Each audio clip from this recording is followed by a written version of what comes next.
Hi, I'm Pete Fisher, Chief of Police for the City of Fife, and this is Chat with the Chief, a video series dedicated to answering questions or addressing topics that are important to you. Today's topic addresses homelessness on WSDOT property and the right-of-way for the 167 project.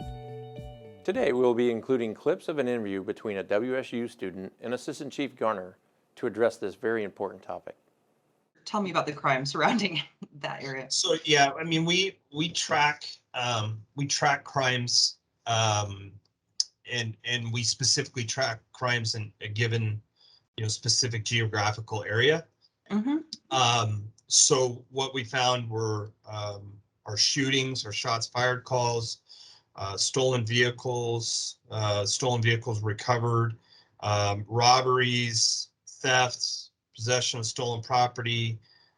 Those type of incidents increased in that area, specifically directly involving the encampments on that DOT property.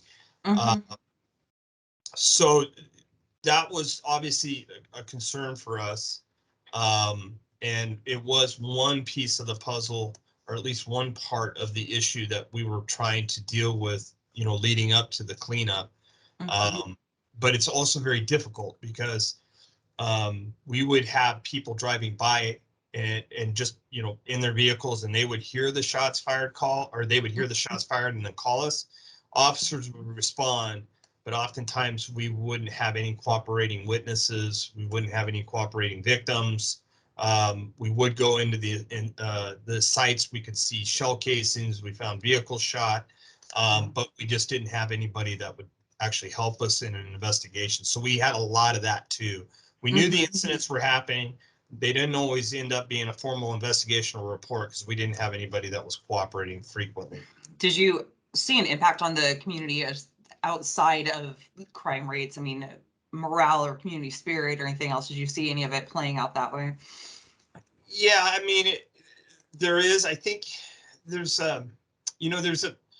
it's a difficult and it's a very multi-layered issue, Sure. because when I talk about crime, I need to also be honest.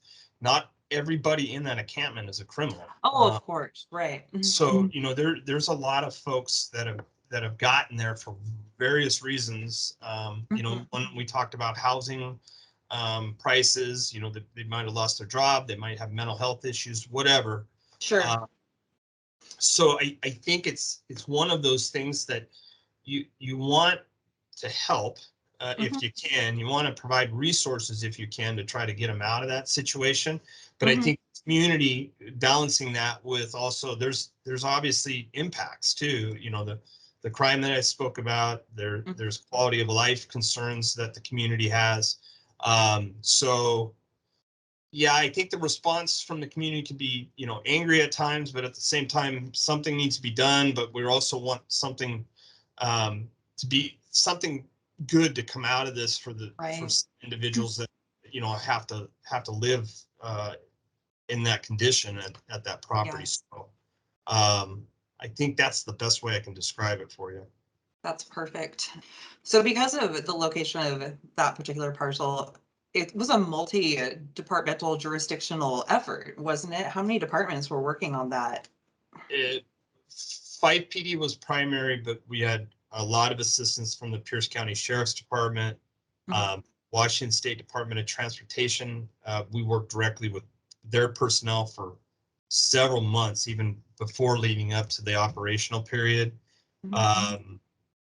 Department of Corrections, Child Protective Services, because we did have some families with some young children in some of the encampments.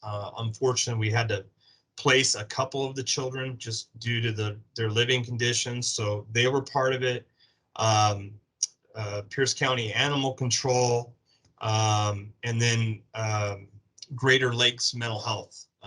They do a lot of outreach. They have anywhere from drug and alcohol counseling to mental health to actual medical staff, just checking on the well-being of some of the occupants, physically, in that regard. So numerous other agencies and resources that we all brought together as we were working through it.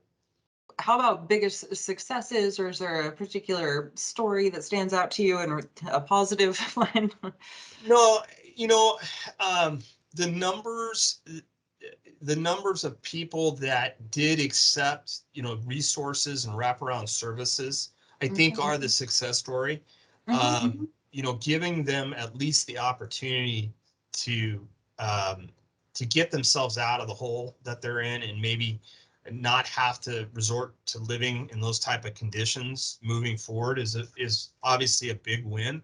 The numbers of those people, I don't have them specifically down, but they weren't as high as I maybe had hoped.